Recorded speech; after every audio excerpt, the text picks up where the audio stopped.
সবার একটাই কোয়ারি, কি হচ্ছে, এবং একটা বড় অংশের মধ্যে হতাশা যে জরুরি আইন ঘোষিত হলো না।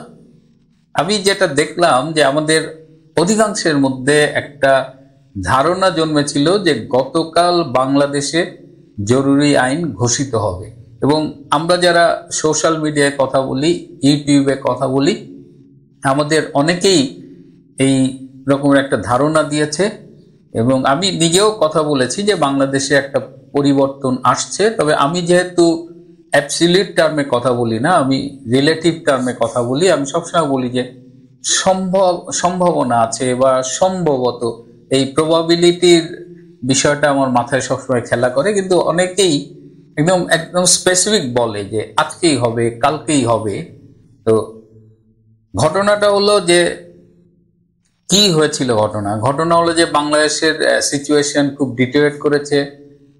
একজন ছাত্র সমন্বয়ক, সাবেক ছাত্র সমন্বয়ক হাসনাত আব্দুল্লাহ একটি ফেসবুকে পোস্ট দিয়েছেন, যেটি নিয়ে আলোচনার সূত্রপাত হয়েছে।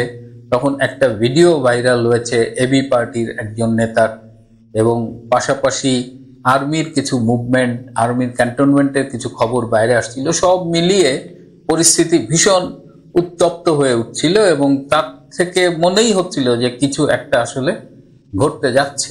এবং তখন সেনা প্রধান বিভিন্ন জেনারেলদের সাথে মিটিং করেছেন, এবং তারপরের দিন তিনি একটি দরবার আহ্বান করেছেন সাধারণ অফিসারদের নিয়ে। তো তখন মনে হয়েছে যে প্রথম দিন উনি উচ্চপদস্থ কর্মকর্তাদের সাথে, সেনা অফিসারদের সাথে কথা বললেন, আবার 3 বাহিনীর প্রধান মিটিং করেছেন। তো পরের দিন দরবারে বোধহয় উনি কোন একটা ঘোষণা দেবেন। হ্যাঁ, এবং এর মধ্যে যেটা হয়েছে যে এই দরবারটা কিন্তু একটা রুটিন মিটিং আর কি। হ্যাঁ, ঈদকে সামনে রেখে ঈদের শুভেচ্ছা বিনিময় এবং সৈনিকদের সাথে বিভিন্ন কথাবার্তা বলা, মতামত বিনিময়। সো কিন্তু ঘটনাগুলো এমনভাবে ঘটছে যে একেবারে 2 2 4 হচ্ছিল। তারপরে কি হলো, এই যে 2 দিনে যে টেনশন চলছে যে একটা জরুরি আইন ঘোষণা হতে যাচ্ছে, এর ফলে কিছু পরিবর্তন আমরা লক্ষ্য করেছি। যারা ইউনূস রেজিমের সমর্থনে ইউটিউবিং করে তারা 2 দিন কিন্তু খুব ডাউন ছিল, তাদের মুখের দিকে তাকানো যাচ্ছিল না, মানে এমন ভাব যে একেবারে না জানি কি হয়ে যাচ্ছে, পরাজিতের ভাব ছিল।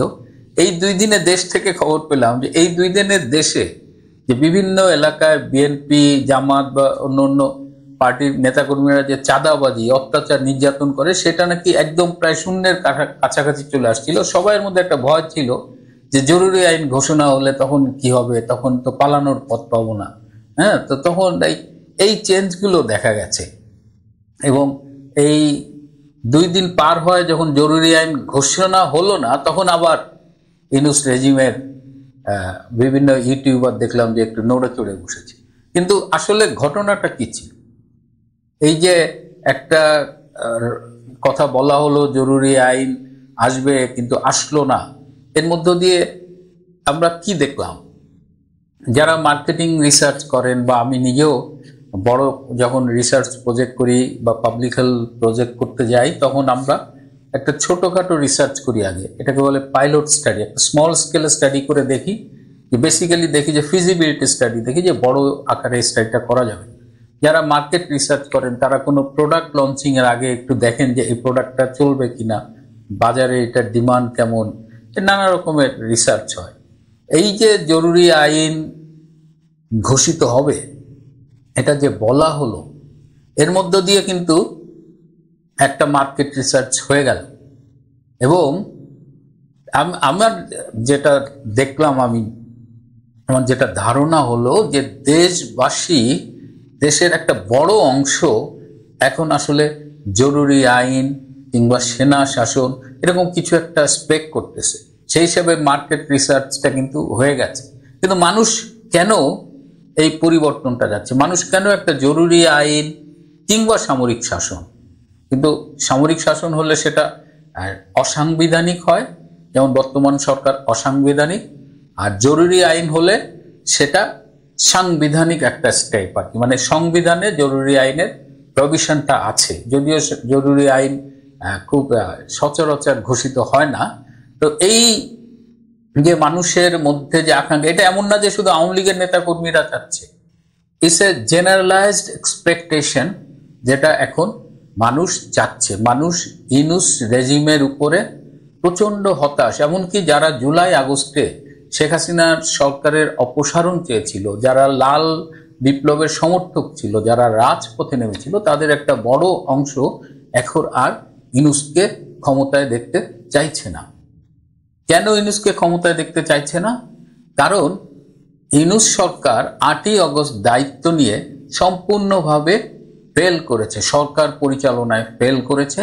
তিনি এবং তার উপদেষ্টা পরিষদ দেশের শান্তি শৃঙ্খলা বজায় রাখতে তারা ব্যর্থ হয়েছে। দেশে এখন আইন শৃঙ্খলা পরিস্থিতির অবস্থা খুবই খারাপ।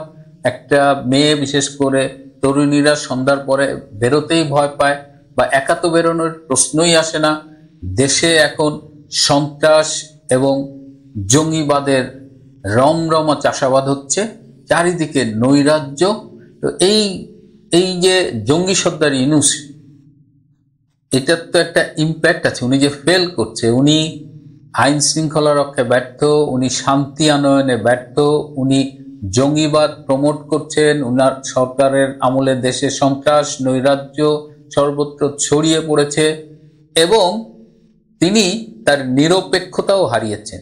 তার অধীনে নিরপেক্ষ, অবাধ, সুষ্ঠু সংসদ নির্বাচন সম্ভব নয়, কারণ তিনি একটি রাজনৈতিক দলের পৃষ্ঠপোষকতা করেন, যেটার নাম হলো ন্যাশনাল সিটিজেন্স পার্টি, এনসিপি। সুতরাং কোনো দিক দিয়েই তার আর গ্রহণযোগ্যতা নাই। তিনি যে শুধুমাত্র দেশের ভেতরেই বিতর্কিত, সমালোচিত হয়েছেন কিংবা গ্রহণযোগ্যতা হারিয়েছেন তা নয়, বিদেশেও তার অবস্থান কিন্তু আগের মতো নাই। একজন নোবেল লরিয়েট হিসেবে তার যে ইন্টারন্যাশনাল কানেকশন ছিল, সেই যে তার একটা গ্লোবাল ইমেজ ছিল, সেই ইমেজটা আমার মনে হয় চরমভাবে তিনি ক্ষতিগ্রস্ত করেছেন নিজেই। এবং তার যে আন্তর্জাতিক মুরব্বীরা যারা ছিলেন, বিশেষ করে আমেরিকার বাইডেন প্রশাসন, সেই প্রশাসনের ব্লেসিংসটা নেই। আমেরিকার এখন যারা অপোজিশনে আছে এবং তাদের যে একটা চক্র আছে, এই যে ওপেন ফাউন্ডেশনের জর্জ সোরেস, তার ছেলে অ্যালেক্স সোরেস, ওদিকে ক্লিন্টন ফাউন্ডেশন, হিলারি ক্লিন্টন, এই যে চক্রটা আছে, এরা তো ক্ষমতার বাইরে। এরা চাইলেও অনেক কিছু করতে পারবে না। দেখেন, এই ক্লিন্টন, ওবামা, এদের সিকিউরিটি পর্যন্ত রিমুভ করে নিছে ট্রাম্প। সো এই জায়গা থেকে ডক্টর ইউনূস কিন্তু ভীষণ বিপাকে আছে। আরেকটা কথা আপনাদের বলি, জুলাই আগস্টে যে ছাত্র বলেন, এই যে যাদের ছাত্র, এই যে হাসনাত, সার্জিস, নাহিদ, মাহফুজ, আসিফ, এদের দেখেন, এই ছাত্র plus doctor Yunus plus general Waker, এই যে ত্রয়ী, এদের মধ্যে যে একটা বন্ধন ছিল, সেই বন্ধনটা কিন্তু ছিঁড়ে গেছে। সেই বন্ধনটা ছিঁড়ে গেছে বলেই হাসনাত এরকম আক্রমণাত্মক একটা স্ট্যাটাস দিতে পারে। সেই বন্ধনটা ছিঁড়ে গেছে বলেই এবি পার্টির ওই ছেলেটা এই ভাষায় কথা বলতে পারে। সেই বন্ধনটা ছিঁড়ে গেছে বলেই ডক্টর ইউনূস আর জেনারেল ওয়াকারের মধ্যে সেই সুসম্পর্কটা নেই। 25শে ফেব্রুয়ারি জেনারেল ওয়াকার যখন বক্তৃতা দিয়েছিলেন বিডিআরদের শহীদদের স্মরণে, সেখানে তিনি ডক্টর ইউনূস বলেছেন, মাননীয় প্রধান উপদেষ্টা বা প্রধান উপদেষ্টা মহোদয় কিচ্ছু বলেনি। সো ইটস ক্রিস্টাল ক্লিয়ার যে এই তিনটা গ্রুপ, তিনজনের পথ আলাদা হয়ে গেছে। আমি ধরে নিলাম যে এনসিপি এবং ডক্টর ইউনূস একদিকে, জেনারেল ওয়াকার একদিকে, কিন্তু তাদের মধ্যে বিচ্ছেদ হয়ে গেছে। এখন বাস্তবতা এরকম, জাতীয়, এখানে আবার কিছু ইন্টারন্যাশনাল গেম আছে। আমেরিকা কিন্তু খুব স্ট্রংলি ইনভেট করতেছে বাংলাদেশে। আপনি এই যে মায়ানমারে যে রাখাইন স্টেট নিয়ে যেটা হচ্ছে, আরাকান আর্মি তো অলমোস্ট জয়ের একদম দাঁড় গোড়ায় চলে গেছে। তারা অধিকাংশ শহর তারা দখল করেছে, অল্প একটু বাকি। এখন মিয়ানমারের জান্তা সরকার আবার এই আরাকান আর্মির বিরুদ্ধে লড়াই করছে। আমেরিকা, ভারত, এরা সবাই আরাকান আর্মিকে সমর্থন করছে। আরাকান আর্মিকে সমর্থন করে যদি রাখাইন স্টেটটাকে স্বাধীন করা যায়, যদি মিয়ানমারকে একটু উইক করা যায়, এই মিয়ানমারকে উইক করার মধ্য দিয়ে তারা আসলে চায়নাকে একা দেখে নিতে চাচ্ছে। তো এই যে সাউথ এশিয়ার এই কর্নারে যে গ্লোবাল পলিটিক্সটা আসছে, হ্যাঁ, এখানে বাংলাদেশকেও তারা ব্যবহার করবে।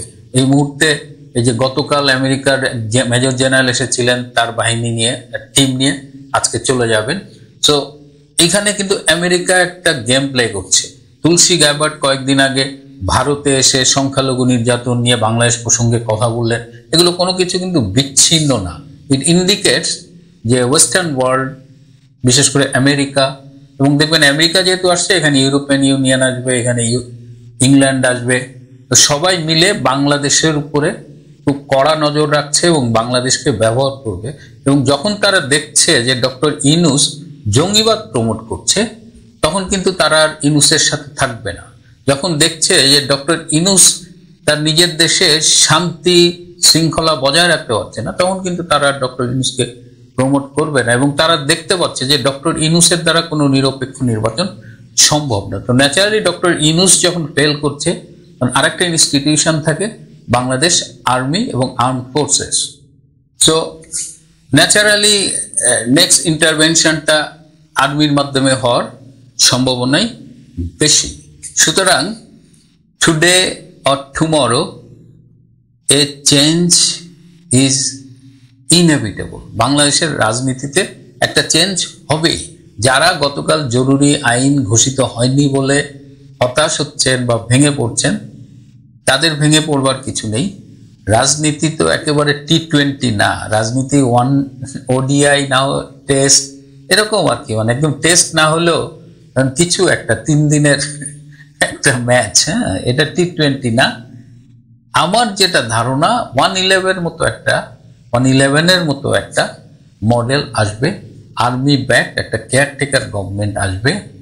Emergency is also a possibility আর কি। হ্যাঁ, আপনারা দেখবেন যে ইমার্জেন্সির পক্ষে পুরো ডকুমেন্ট পর্যন্ত লেখা হয়ে গেছে। So emergency is a possibility, caretaker government is a possibility. ওই যে সুপ্রিম কোর্টে যে 8 মে যে রিভিউ পিটিশনের উপরে যে মতামত দেবে হাইকোর্ট, সো এই বিষয়গুলো নিয়ে হতাশ হওয়ার কিছু নেই। আজ না হোক কাল, কাল না হোক পরশু, পরশু না হোক আগামী মাসে, না হলে পরের মাসে, একটা জিনিস নিশ্চিত থাকেন, ডক্টর ইউনূসের অধীনে নেক্সট জাতীয় সংসদ নির্বাচনটা হবে না। There is no way.